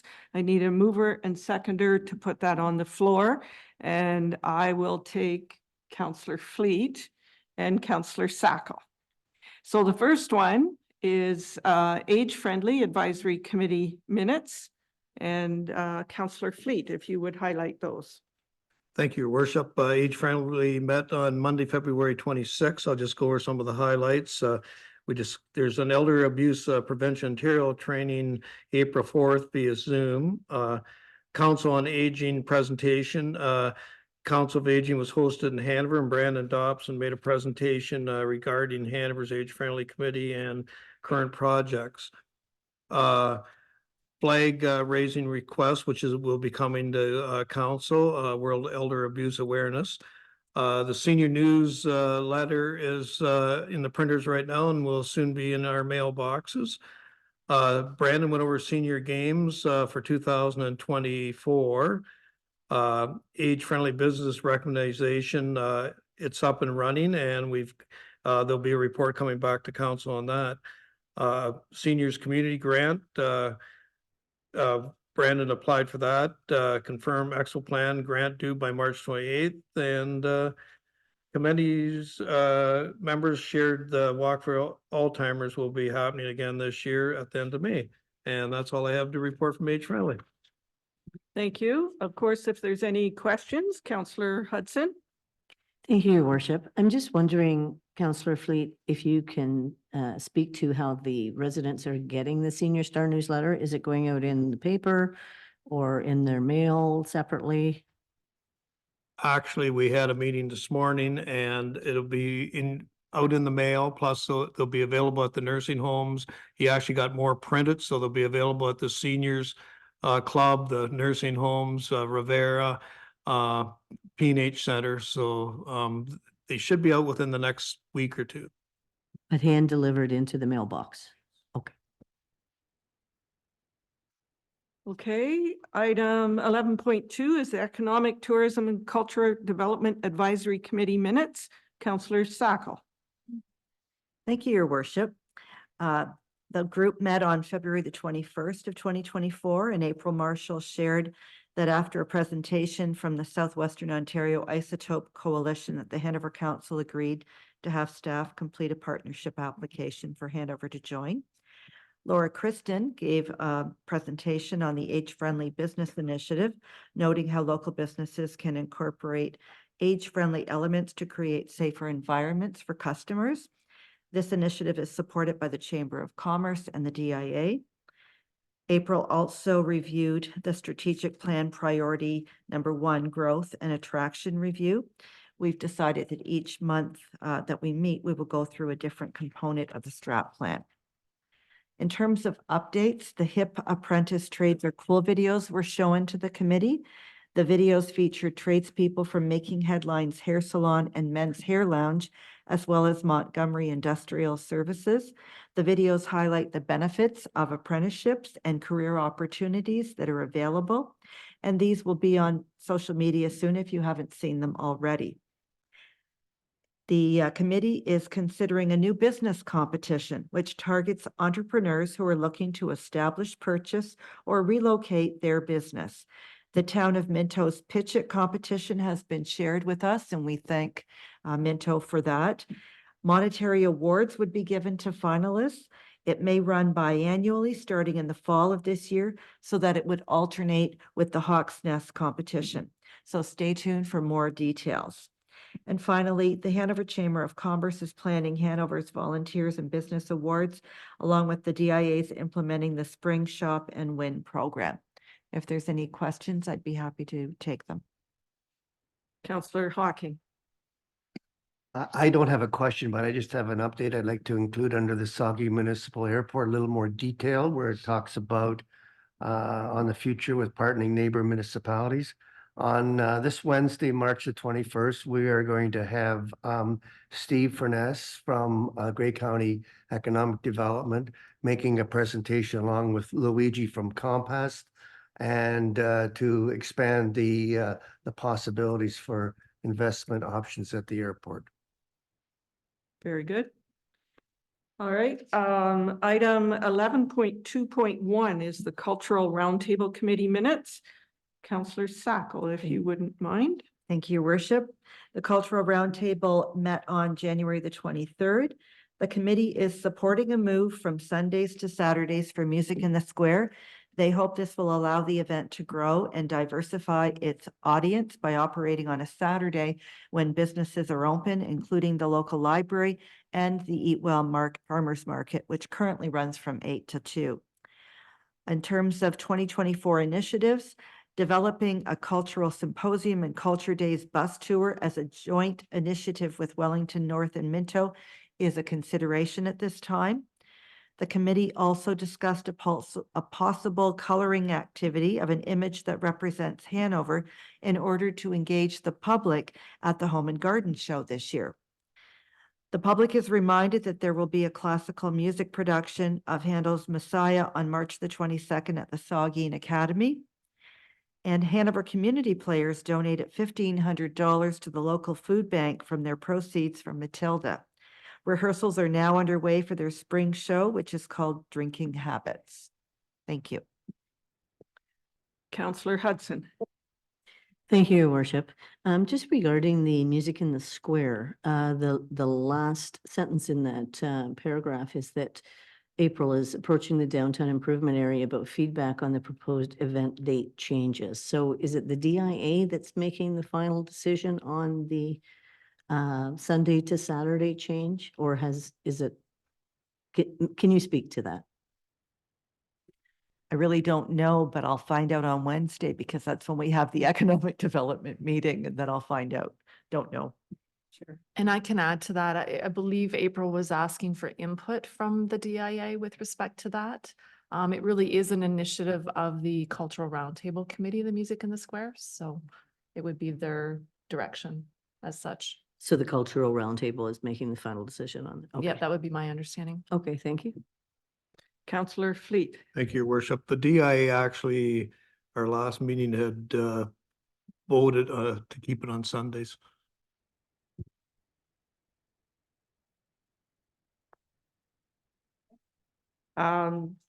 You'll, I was just going to say, so stay tuned for further updates. right. And you will, Councillor Sacco, you'll continue with the Hanover Heritage Subcommittee minutes. So the please. Heritage Committee meeting was on January the 18th of 24. The committee is considering a Hanover Heritage Building Tour, which would be ideal to host during Culture Days this year. The next topic for the P&H Center display will be Hanover Hockey and Hanover Sports. And under new business, did you know that the clock tower celebrated 25 years in January? Can't believe it was that long ago. This was shared on social media. The Hanover Hospital is seeking historical photos to display. So if anyone in the listening audience has some to share, please contact Al Morrow. And finally, the committee discussed the need for a co-op student to assist in their archive work. Thank you. Question? Councillor Hudson. Thank you, Your Worship. Just regarding the clock tower, the identified need for more volunteers, is that to do the winding and that sort of thing? Okay. And how are they putting the word out about that? So it is for the winding. They somewhat look to community members who may be interested, because there's 3 of them right now. It's not that you need a army of clock winders, let's put it that way. It's to perhaps replace some of those that will be phasing themselves out. So if you know of anybody that's interested, or perhaps if there's a listening public member that's interested, I would encourage them to contact Laura at the P&H Center. So do they actually wind, or do they just keep time?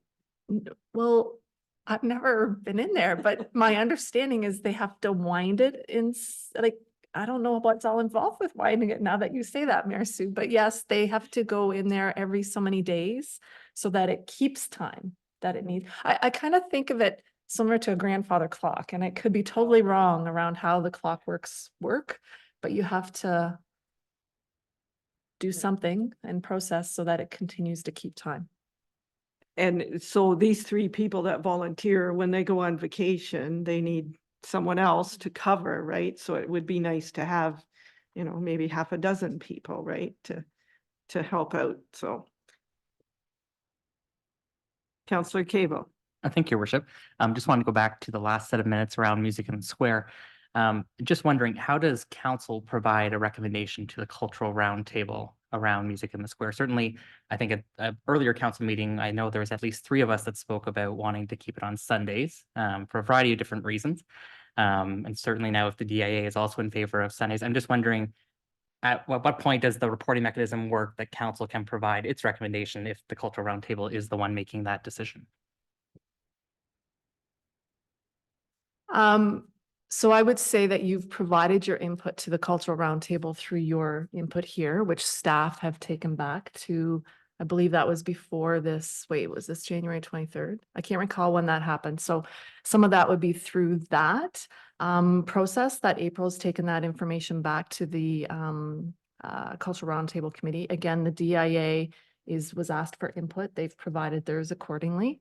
I think, again, you need to look to your committees that you've appointed for their direction and what their goals and objectives are that they're trying to achieve by that move, and consider those things as well, would be what I would say. And, you know, again, I think back to what Jeff Abrams just mentioned, right? And just trying to provide your input, but not be the ones necessarily influencing that that's the decision that must be made type thing.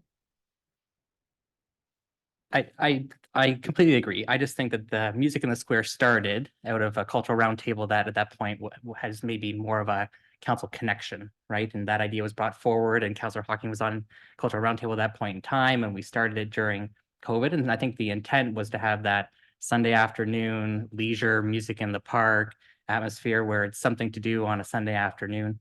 You know, and it did draw a crowd, and maybe it wasn't hundreds of people, but you know, I think people enjoyed coming out, and it was in the afternoon.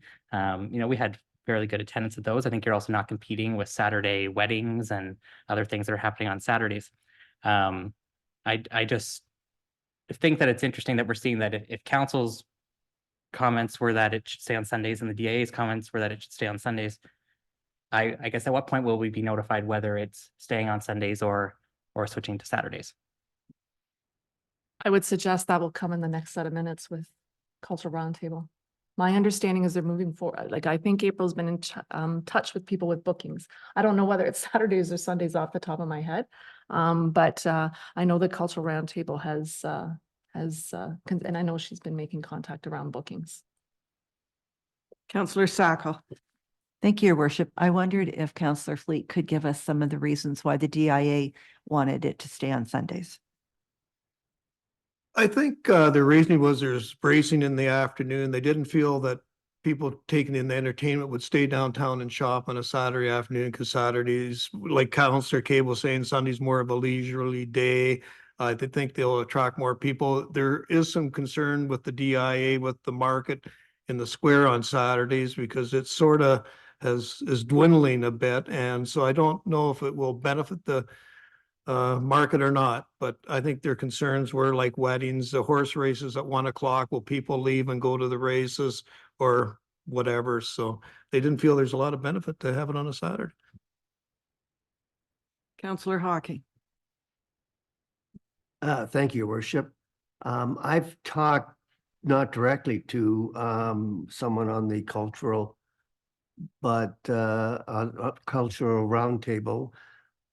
But I think they've heard our comments, Councillor Cable. So, and I think they're going to push ahead with the Saturday. And if I think back, I think probably the purpose of this is try to leverage more interest into the market. So they feel if the Cultural Roundtable, or sorry, the Concert of the Square brings people, that will spin over into the market, which will improve that, and it's a win-win. I think all we can do is let it happen, and it has to be properly marketed.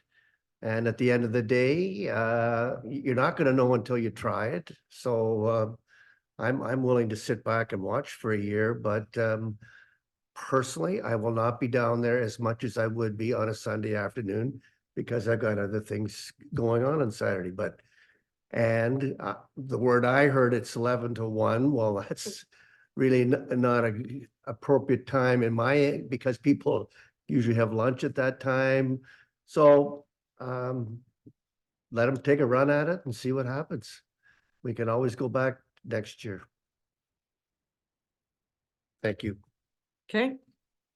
All right, so we'll do the wait and see. Are we on, we're on 11.3? No. Yes. Parks, Recreation and Culture Advisory Committee minutes. Councillor Cable. Thank you, Your Worship. The Parks, Recreation and Culture Advisory Committee met on February the 28th. We always have some staff updates, and so certainly we were pleased to see the progress happening with the bridge project on the south end. So at that point in time, bridge structures for bridge number 1 had been lifted into place, and bridge structures for bridge 2 were expected to be in place in the upcoming weeks. And a social media post did go out providing an update on the Trail Bridge project, which was certainly appreciated. At that point in time, we also were updated on the geotechnical and soil studies a report for the splash pad, and I'm sure that Councillor Hawking will talk more about that in his report, but the report identified that both sites were generally suitable for the construction of a splash pad. And of course, we're talking about 2 sites at the Hanover Park that are currently being considered. The ice resurfacer, of course, we took possession of our new Olympia on February the 6th, which was exciting, and it's nicely wrapped and it looks great at the P&H Center. A few highlights around programs. So certainly Family Day was a great success on February the 19th. So it was highlighted that both swims were at capacity, 229 and 228 swimmers, which is fantastic. A lot of great events happening there as well. And it's nice that the day was free for families to participate. I would note for residents that as of today, March the 18th, pool admission rates have increased. So please keep an eye out for that when you're visiting the pool. Other items for information similar to, I believe what Councillor Sackle had mentioned earlier, we did have a presentation on the Age-Friendly Business Initiative and the program that's currently in place. And thank you very much to Councillor Fleet as well, who had mentioned the Age-Friendly Business Initiative, and congratulations to Foodland that was designated as the first age-friendly business. Finally, Laura provided some updates on our splash pad selection within the town park. So we discussed the pros and cons back and forth on these 2 different sites, one being more that parking area on the top, kind of by the skate park, and one that's slightly further back, more behind the camper washroom. And so we talked about pros and cons, and ultimately we've deferred to the splash pad committee to look for their recommendation and also to get a more finalized cost on the servicing for both of those sites. We also looked at wayfinding signage, and so as part of the 2024 budget, new signage has been included for the community trail. And so we looked at the placement of those markers, ensuring that the trail will be well signed, as you're going to have to go down 24th Avenue for part of that and into the Cedar East subdivision in order to make that loop. So we looked at how that's going to work and the different signs that will be put in place to help residents and also visitors navigate our trail system when it's completed. I think that's all that I have to report, Your Worship. If there's any questions, I'd be happy to answer. Thank you. I don't see any hands raised. We'll move on. 11.3.1 is the Splash Pad Development Ad Hoc Committee minutes. Councillor Hawking. Thank you, Your Worship. Number 3, Councillor Cable made reference to that. The geotechnical study has been completed and both the sites passed the test. What we're waiting for is a report on just the costs to finish off the site. And once we know the 2 costs between the 2 sites, we will make a decision and get back to the committee that Parks, Recreation and Culture.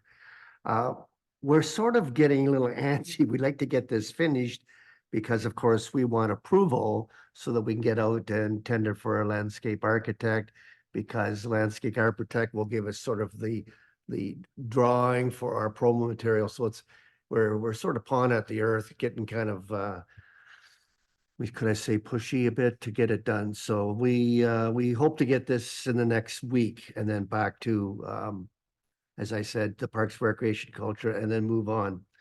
The items for direction, a local bank fundraising event has agreed to match $3,000. How that works is we have a group over here that has a fundraising activity. The bank's staff get involved, and they will, if this raises 3,000, the bank will match that 3,000. So that's a nice gesture. The bank is not mentioned, so I assume that's the way they want it stated right now. Marketing material, we've got everything in place since this meeting. Thank you cards. We got a nice big campaign check that I can hardly wait to get out to our first donor. And we've we're just finishing the quiet phase, and I don't know whether I'm supposed to say this or not, but I'm going to. We have peaked over $100,000 so far in our quiet phase, so that's pretty good, and we still haven't finished it, so the quiet phase, so stay tuned. And then we're going into May, which we're going to tie into the Home and Garden Show. I don't know whether we're working with the town on a common booth or how it's working, but looking forward to having our promo material so we can distribute. We're looking at magnets, the whole shooting match. So we're keen and we're on the move. So any questions? Fire away. Yes, Counselor. Oh, sorry, Your Worship. Counselor Hudson, go right ahead. Thank you, Worship, and thank you, Aren't you glad Councillor I'm back? Hocking. I'm just wondering, can you tell me, is the website up and running yet? I tried to get on there and it's like, oh, it's not happening. Yeah, I think it is, but yeah, well, Lindsay's here. She'll tell you. Oh, Lindsay's giving us a thumbs up. She probably helped develop it. I was going to say, I was on it maybe a week ago and I thought it looked fairly complete. So, anyways. Yeah. Counselor Hocking, if you could turn your microphone off. Thank you. Okay, so that was the last set of minutes for that motion.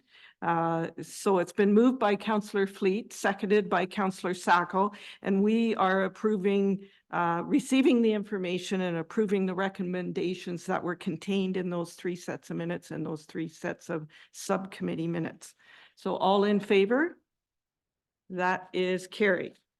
All right, item 12 is our bylaws, and I need a mover. We have 4 of them. I need a mover and seconder to put those on the floor, and I will take Deputy Mayor Dickert and Councillor Cable, and I will ask the clerk for the intent of the bylaws. Thank you, Mayor Patterson. Bylaw 3295-24 is a bylaw of the Town of Hanover to confirm the proceedings of the Council of the Corporation of the Town of Hanover at its regular meeting held on February 20th, 2024. Bylaw 3296-24 is a bylaw respecting construction, demolition, and change of use permits and inspections. Bylaw 3297-24 is a bylaw to amend zoning bylaw 2912-15 as amended, being the comprehensive zoning bylaw of the Town of Hanover. And bylaw 3298-24 is a bylaw to provide for regulating and governing fences in the Town of Hanover. Thank you, Vicky. So it's been moved by Deputy Mayor Dickert, seconded by Councillor Cable, that bylaw numbers 3295-24 through to 3298-24 be introduced and that they be taken as read a first, second, and third time, finally passed, signed by the mayor and the clerk, and sealed with the seal of the corporation and inserted in the bylaw book. Are there any further comments, discussions, or questions regarding those bylaws? Seeing none, all in favor? That is carried. Item 13, we do not have any correspondence requiring action. Item 14 is reports and correspondence for information.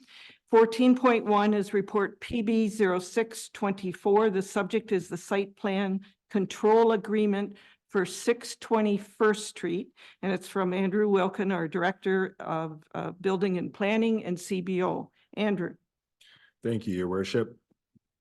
In December 2023, the sale of property known as part of Lot 7, Concession 2 SDR, Part 2, Reference Plan 16R-10599 in the Business Park, moving forward, known as 620 First Street, was finalized. The sale of that was finalized with the town. The proposed development was to include up to 7 units of leasable spaces, of business type uses that fell within the uses in our comprehensive zoning bylaw. It was agreed at the time of the sale that the project would commence in 12 months, which is why we're here now. On March 5th, 2024, 283 2983 Ontario Inc. entered into a site plan control agreement with the town to construct a one-story 16,750 square foot multi-use building. The proposed development adheres to the provisions of the comprehensive zoning bylaw under the M1 industrial lands, which it's located. All provisions have been met and the construction of the building is scheduled to begin immediately at the time of the writing of this report. With occupancy mid to late summer of 2024 is the hope. Permit drawings had been prepared and provided to the town just prior to the execution of the site plan control agreement that you see before you in-house. This property, since this report, does have a building permit issued.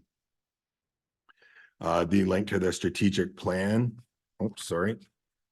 There are no financial implications with this report. The link to the strategic plan is balanced growth.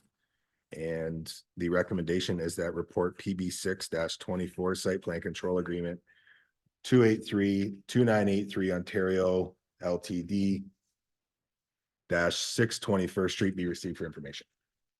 I'll answer any questions you've got. Thanks, Andrew. Are there questions? Councillor Hudson. Thank you, Your Worship. So is the plan still to have 7 units available, or has that changed? Through Your Worship, that has changed. As you can understand, with leases and confidentiality, at the time of this report, there's some items that were not finalized. And actually the permit application is usually the case up in industrial lands, shows a shelled space inside. Similar to the AMS building across the street, right? Build the building and then fit it up under a separate permit for what those uses are going to be. So we do know in terms of the application drawings that we saw that it's scheduled just to be 2 units in there, kind of broken up at a 40-60 degree. We do not have an application for the fit up portion, but in the last week or week and a half since this has been completed, there has been some information shared of, the uses that are going to be within the building. So then there has to be an application specifically for the fit up of the inside of it. Is that what you're saying? Yes, the structure itself and the separations are a part of the main application. There'll be some minor requirements, whether it has to do with occupant load for washroom accessories or washroom the amount of washrooms, maybe some other specifics with exiting depending on what the occupant loads are and the use would need to maybe be revised or amended as part of that fit up application. So the application, well, it indicates on the drawings, the use, the actual fit up for certain aspects would be in a separate building permit. Other comments, discussion? Okay, that was for information. Item 14.2 is the Committee of Adjustment meeting minutes. Councillor Hudson. Thank you, Your Worship. The Committee of Adjustments met on Thursday, February the 15th with consent applications for 620 24th Ave, which is near Home Hardware, if you're not aware. The application was reviewed by the Planning Advisory Committee on February 13th, and they have no concerns. So the Secretary Treasurer outlined the consent application wherein the owner plans to sever the existing lot to establish a new lot. The development of the property would require the south side of 14th Street to be urbanized with curb and gutter, with the owner participating in cost sharing of the time of development, and any required servicing would be at the cost of the proponent. The consent application was granted with following conditions. And the second was a minor variance application for 627 12th Avenue. With the application, the owner intends to build a detached garage at the rear of the property, a 20 by 40 garage. The applicant seeking a minor variance for the maximum square footage, as the zoning bylaw permits a 600 square foot detached accessory structure, while the proposed garage is 800 square feet.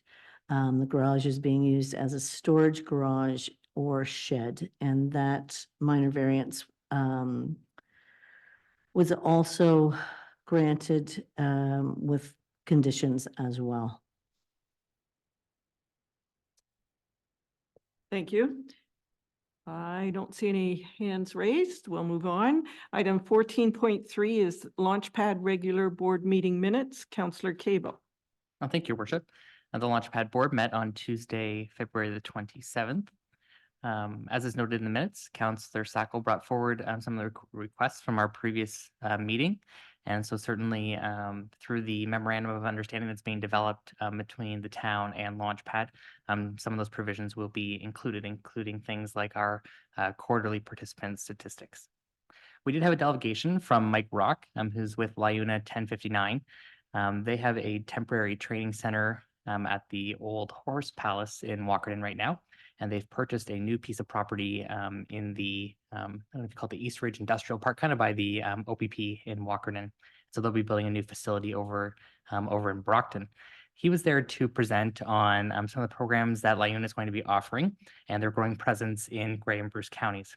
And so they'll be offering, they're calling it a pre-apprenticeship program. It's unpaid, it's starting in April, and it's a really exciting opportunity for Launchpad to be a partner. LiUNA is going to be renting the Launchpad in order to do part of their programming there.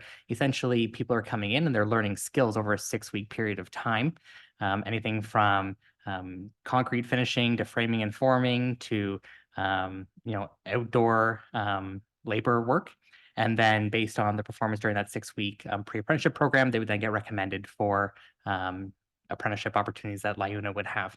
And so we are looking at opportunities to partner with LiUNA as part of that because they're looking for projects to work on with this pre-apprenticeship program. So we're exploring some of those opportunities. LiUNA is also interested in developing some youth programming within the Launchpad facility. And so we're still going to be furthering those discussions in the coming months. As is noted in the minutes, several receivables were not yet reflected on the financial statements as far as the financials as of January 2024. And so a more thorough budget status will occur at the next meeting. We did approve a motion to repay the 2023 year-end deficit, which at that point in time was, I think, $830.50 through a reduction in the town of Hanover's donation to Launchpad for 2024. A variety of different programs have been taking place at Launchpad. So these include a Women in Construction program, which took place on February the 25th. Working at Heights is a program that seems to be getting off the ground quite well. We've hosted a few of those in 2023, and now they've been filling up quite quickly in 2024. So there was a group of students through the Ontario Youth Apprenticeship Program that participated in the day on February the 9th. We hosted a Valentine's cookie decorating class that happened in February. March break programming took place last week, and so we'll be getting more information on that at our next meeting. And then we went into our subcommittee reports. So the governance committee has developed a new director package. So we're going to be using that to help onboard new members for the board. And certainly there will be a more intensive focus on board recruitment coming up this spring. Angela Wainscott provided notice that she would be leaving the board due to some upcoming family commitments, and certainly we regretfully accepted Angela's resignation from the board, but certainly congratulate her on her and James on their new baby girl, who I think was born on the weekend. So congratulations to them. And I'll be taking over as the secretary for Launchpad until the next annual meeting. Operations committee, so they've been working on this memorandum of understanding. It's in a draft stage, so I believe that will be coming to council in April for review. And then we also had Amanda Motz, who attended the meeting. She was there as kind of an observer. She had expressed interest in joining the board, and we had reviewed her application back in January and invited her to attend the meeting. And so following her time at that meeting, she accepted our offer to join the board, and we approved her appointment effective February the 27th. I think that's really the highlights of our meeting, Your Worship. If there's any questions, we'd certainly be open to those. Lots happening. Are there any comments or questions? I don't see any. Very good. So we'll move on. Item 15 is councillor and staff updates, otherwise known as good news and celebrations. And I will open it up to everyone, but we'll start with Councillor Hawking, in case you have anything you wanted to share first. Other than I attended the St. Patty's dinner at the airport last night. well attended, Good. and glad to be back. Okay, very good. Anyone else like to highlight? Councillor Fleet? Thank you, your worship. I've been volunteering with the Hanover Barons. You can see all the sweaters in the town office, municipal office, a clock tower down our main street, a lot of Go Barons go. So I'm just asking our community to get out behind the Barons. They're up 2-1 against Fergus. So let's cheer on our Barons. And that's all I've got to report. Any Councillor Sacco? Thank you, your worship. Even though it's already been mentioned, I want to say it again. That was my plan for tonight. Congratulations to Luigi and Kim Catalano for Foodland being the first business. You probably saw it in the post to achieve the age-friendly business in Hanover. And I think that's wonderful. So congrats. Okay, Councillor Cable. Thank you, your worship. I would like to provide an update on the Hanover Fair. So intensive planning is underway for the Hanover Fair. It's the 160th fair taking place in the town of Hanover. So we're pretty excited with the Hanover Bendick and Brant Agricultural Society. It's going to be taking place on August the 10th and the 11th. We currently have a committee of about 15 members that are working diligently to plan what I would consider to be quite a robust weekend of family-friendly activities. And of course, the Agricultural Society prides itself on hosting an event that really has very little cost for most activities. So a final schedule of events should be available shortly, but definitely it's a weekend to note on the calendar. So again, that's August the 10th and the 11th. I had the opportunity to attend with Councillor Hudson, the Affirming Ministry celebration, which was at Grace United Church last Sunday. They were celebrating becoming an affirming ministry. Affirming ministries are designated as a process, it's a process in which the church reviews its policies and its values, and they also have to gain congregation support in order to apply. By being recognized as an affirming ministry, the congregation of Grace United Church is saying that they strive to be a fully inclusive church, inclusive of all people, regardless of sexual orientation and gender identity, ensuring that the church community is a welcoming and inclusive place for all.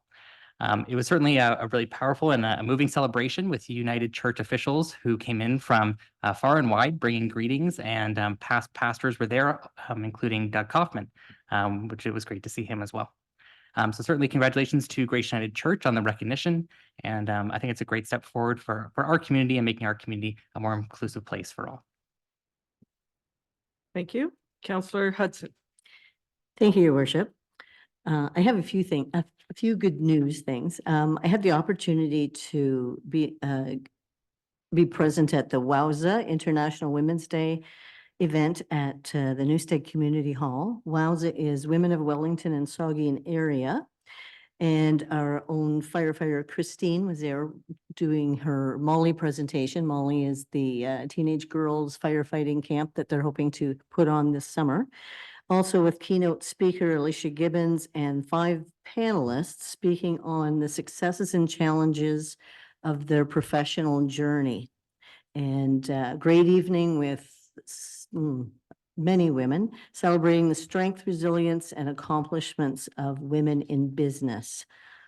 I also want a shout out to the Grey Bruce Mentorship for the coldest night of the year, which Councillor Sackle and Cable also volunteered with.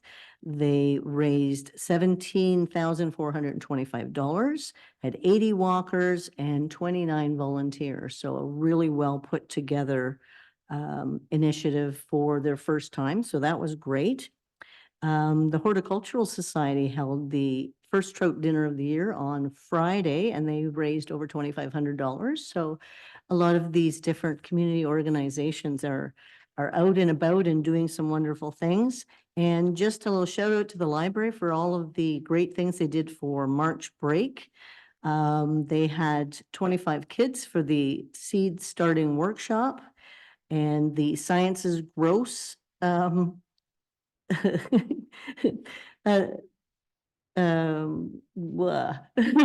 They did this on Tuesday. Anyway, Sciences Gross, they had 23 children. The Thursday Magic Show was sold out with 247 people. And then the Unicorn Party had 51 children and 29 adults, so 80 in total on the Friday, as well as 41 craft bags assembled and 70 people, families doing the scavenger hunt.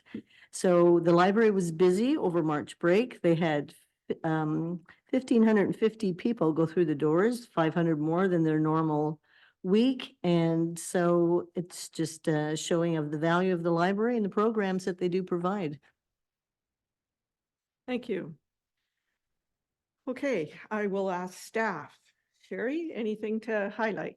Just the trail bridges on the south end were noted verbally, I believe, by Councillor Cable in the PRC advisory update. And just I would verbally share, we've been having site construction meetings every 2 weeks. So progress continues to be going very well there, and look forward to sharing some updates with the community accordingly in the future. So it's going to be really nice to see those trail bridges. I think our community residents are definitely going to see the update when they're out there. That's for sure.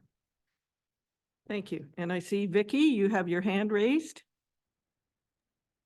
I did, yes. I just wanted to bring to council's attention that it is getting close to that time of year again for the Ontario Senior of the Year Award. The submission deadline is April 30th. So if anyone has any recommendations of members of the community who are 65 years of age or older, who have made a contribution to the community and make it a better place to live, those can be submitted to myself and or Tanya Patterson, our deputy clerk. Thank you. Thanks, Vicky. Andrew, anything? Nothing, your worship. Okay. All right, so that takes us to item 16, planning and other meetings. That is a list of all the upcoming meetings, which is on this agenda and also on our website. So item 17, dates to remember and announcements. The next committee of the whole meeting is April 2nd at 4 p.m. The next regular meeting is April 15th at 4 p.m. And the municipal office will be closed for Good Friday and Easter Monday on March 29th and April 1st. So at this time, I'll ask if there's any notices of motion. Seeing none. Oh, Dave? I don't have a notice of motion, but I just would like to point out that the Saugeen Municipal Airport meets on March 20th at 1 o'clock. Okay, It that- got missed on the planning. Thank you. All right. Very good. So no notices of motion. We do not have a closed meeting, and I will ask for a mover and seconder to adjourn. And I'll take Deputy Mayor Dickert, if that's okay. And we are adjourning at 6:12, and I need a seconder. Councillor Sackle. All in favor? That's carried. Thank you.